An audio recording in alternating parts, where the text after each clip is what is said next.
Ապահովել երկխոսություն ոչ միայն կառավարությունների, այլև քաղաքացիական հասարակությունների միջև։ Այդ նպատակով օրեր առաջ Բրյուսելում կայացել է Եվրոպական գործընկերություն ծրագրի քաղաքացիական ֆորումը։ Միջոցառմանը մասնակցել են Հայաստանի, Ադրբեջանի, Մոլդովայի, Բելարուսի և Ուկրաինայի ներկայացուցիչները։ Մեր երկրի պատվիրակությունը ներկայացրել են 21 հասարակական կազմակերպությունների ներկայացուցիչներ։ Աշխատանքներն իրականացվել են մարդու իրավունքների, տնտեսական մերձեցման, բնապահպանության, մարդկանց միջև հաղորդակցության թեմաների շրջանակներում։ Այդ հարցերի վերաբերյալ մեր պատվիրակությունը հանդես է եկել տարբեր առաջարկներով։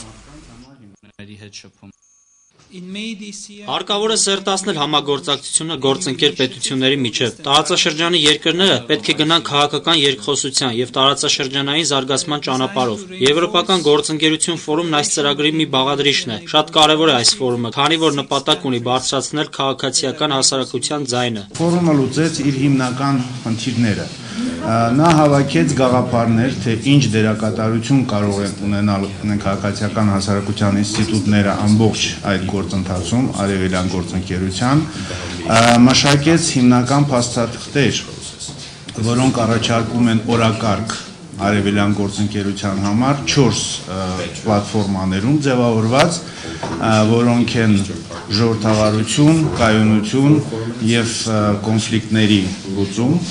Երկրորդը դա տնտեսական ինտեգրացիա, գործընկեր երկրների և Եվրամիության